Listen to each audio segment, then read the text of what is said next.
RSS वाले कहते हैं हम राष्ट्रवादी हैं, आरएसएस वाले कहते हैं हम देशभक्त हैं। आज मैं पूरे सम्मान के साथ आरएसएस के प्रमुख हैं श्री मोहन भागवत जी, मैं पूरे सम्मान के साथ मोहन भागवत जी से 5 प्रश्न पूछना चाहता हूं और आपका समर्थन चाहता हूं। अगर मैं कोई गलत प्रश्न पूछूं तो बता देना और सही प्रश्न पूछूं तो मैं आपसे हाथ खड़ा करवा के पूछूंगा। मेरा पहला प्रश्न है मोहन भागवत जी से, जिस तरह मोदी जी देश भर में लालच देके या ईडी और सीबीआई की धमकी देके डरा के दूसरी पार्टी के नेताओं को तोड़ रहे हैं, पार्टियां तोड़ रहे हैं, सरकारें गिरा रहे हैं, क्या ये देश के लिए सही है? मैं मोहन भागवत जी से पूछना चाहता हूं, क्या आप नहीं मानते कि ये भारतीय जनतंत्र के लिए हानिकारक है? पूछना चाहिए कि नहीं पूछना चाहिए मोहन भागवत जी? मेरा दूसरा प्रश्न है उनसे, देश भर में सबसे भ्रष्टाचारी नेताओं को मोदी जी ने अपनी पार्टी में शामिल करवा लिया। जिन नेताओं को कुछ दिन पहले मोदी जी ने खुद सबसे भ्रष्टाचारी बोला, जिन नेताओं को अमित शाह जी ने खुद भ्रष्टाचारी बोला, कुछ दिन के बाद उनको बीजेपी में शामिल करा लिया। मैं मोहन भागवत जी से पूछना चाहता हूं, क्या इस प्रकार की राजनीति से आप सहमत हो? क्या आपने कभी ऐसी बीजेपी की कल्पना की थी? पूछना चाहिए कि नहीं पूछना चाहिए मोहन भागवत जी से? मेरा तीसरा प्रश्न है मोहन भागवत जी से, बीजेपी आरएसएस की कोख से पैदा हुई है कि नहीं है? कहा जाता है ये देखना आरएसएस की जिम्मेदारी है कि बीजेपी पथभ्रष्ट ना हो। मैं मोहन भागवत जी से पूछना चाहता हूं, क्या आप आज की बीजेपी के इन कदमों से सहमत हैं? क्या आपने कभी मोदी जी से ये सब ना करने के लिए बोला? मोहन भागवत जी बताएं कि क्या आपने मोदी जी को ये सब गलत हरकतें करने से रोका कभी? पूछना चाहिए नहीं पूछना चाहिए? मेरा चौथा प्रश्न है मोहन भागवत जी से, जेपी नड्डा जी ने लोकसभा चुनाव के दौरान उन्होंने कहा कि बीजेपी को अब आरएसएस की जरूरत नहीं है। आरएसएस बीजेपी की मां समान है कि नहीं है? क्या बेटा इतना बड़ा हो गया कि मां को आंखें दिखाने लग गया? क्या बेटा इतना बड़ा हो गया कि आज मां को आंखें दिखाने लग गया? जिस बेटे को पाल पोस के बड़ा किया, जिस बेटे को प्रधानमंत्री बनाया, आज वो बेटा पलट के मां को अपनी आंखें दिखा रहा है। मातृतुल्य संस्था आरएसएस आज वो बेटा अपनी मातृतुल्य संस्था को आंखें दिखा रहा है। मैं मोहन भागवत जी से पूछना चाहता हूं, जब नड्डा जी ने ये कहा तो आपके दिल पे क्या गुजरी, आप जरा बताइए इस देश को। क्या आपको दुख नहीं हुआ? मैं आरएसएस के हर कार्यकर्ता से पूछना चाहता हूं, जब नड्डा जी ने कहा कि हमें आरएसएस की जरूरत नहीं है, क्या आरएसएस के हर कार्यकर्ता को दुख नहीं हुआ? मेरा पांचवा प्रश्न मोहन भागवत जी से मैं कहना चाहता हूं, आप ही लोगों ने मिलकर कानून बनाया था कि 75 साल के होने पे कोई भी व्यक्ति रिटायर होगा। इस कानून के तहत आडवाणी जी को रिटायर कर दिया, मुरली मनोहर जी जैसे बड़े बड़े नेताओं को रिटायर कर दिया, बीसी खंडूरी जी को रिटायर कर दिया, कलराज मिश्र को रिटायर कर दिया, शांता कुमार को और पता नहीं कितने लोगों को रिटायर कर दिया।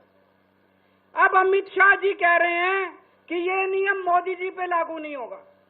तो मैं मोहन भागवत जी से पूछना चाहता हूं, क्या आप इससे सहमत हो कि जो नियम आडवाणी जी पे लागू हुआ वो मोदी जी पे लागू नहीं होना चाहिए? पिछले 10 साल से दिल्ली के अंदर हम लोग सरकार चला रहे थे, ईमानदारी से सरकार चला रहे थे, ईमानदारी से पैसे सरकार के बचा रहे थे और ऐसी ऐसी सुविधाएं दी हमने जनता को जो कोई कल्पना भी नहीं कर सकता। बिजली 24 घंटे कर दी, बिजली फ्री कर दी, बिजली पानी फ्री कर दिया, महिलाओं के लिए बसों का किराया मुफ्त कर दिया, बुजुर्गों के लिए तीर्थ यात्रा कर दी, शानदार अस्पताल मोहल्ला क्लिनिक बना दिए, लोगों का इलाज मुफ्त कर दिया, शानदार स्कूल बना दिए, लोगों की शिक्षा शानदार कर दी, बच्चों को भविष्य दे दिया। 10 साल ईमानदारी से काम किया।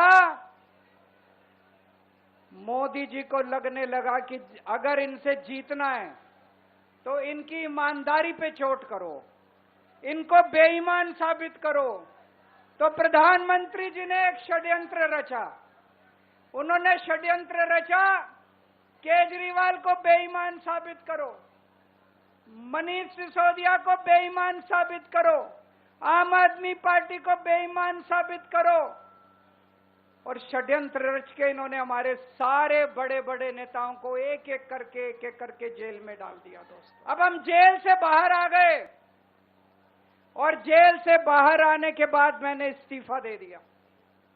आपके मन में ये चल रहा होगा कि केजरीवाल ने इस्तीफा क्यों दिया। मैंने इस्तीफा इसलिए दिया क्योंकि मैं ये सब करने के लिए, गंद करने के लिए नहीं आया था, मैं भ्रष्टाचार करने के लिए नहीं आया था, मैं सत्ता का लालच, सत्ता की भूख नहीं है मेरे को सीएम की कुर्सी की भूख नहीं है। मैं पैसे कमाने नहीं आया।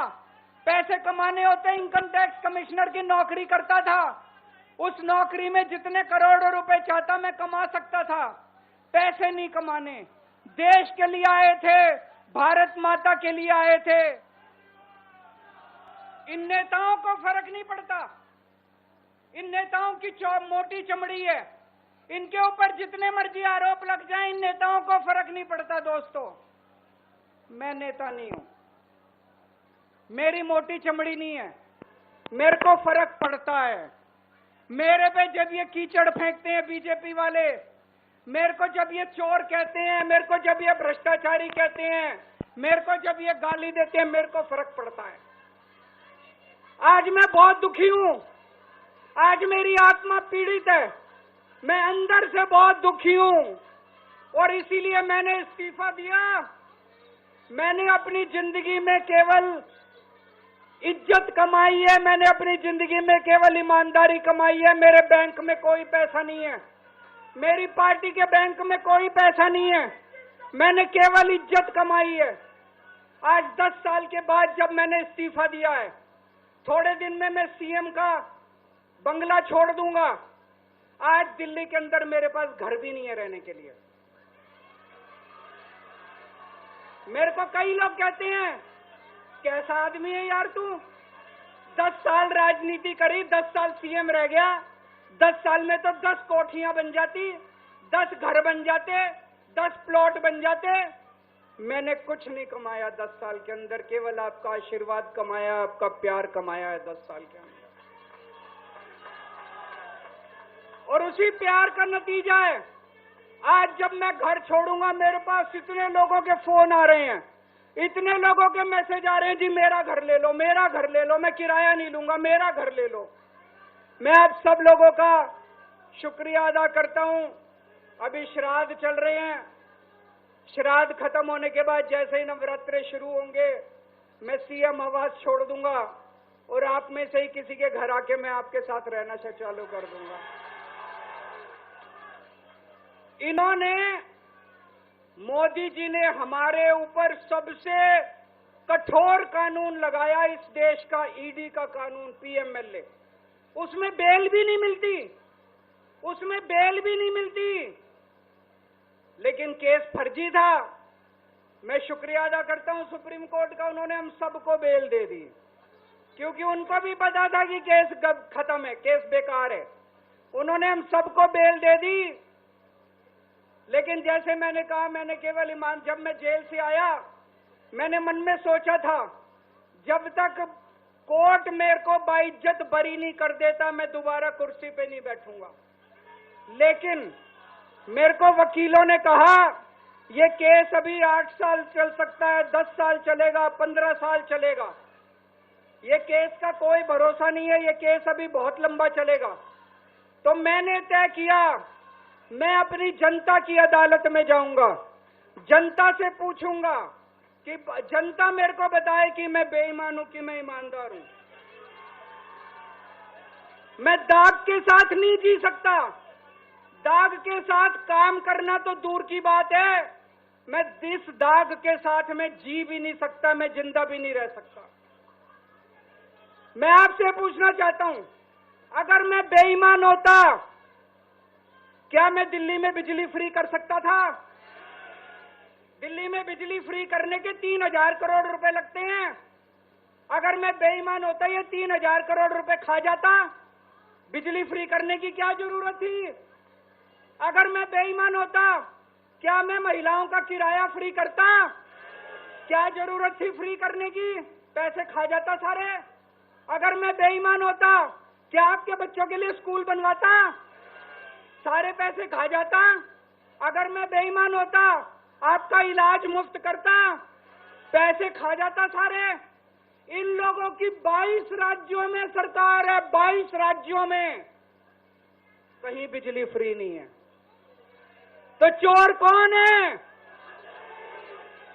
इनकी 22 राज्यों में सरकार है, कहीं महिलाओं का किराया फ्री नहीं है, तो चोर कौन है? आज आपके बीच में आया हूं, आपसे पूछने के लिए आया हूं, केजरीवाल चोर है या केजरीवाल को जेल भेजने वाले चोर हैं?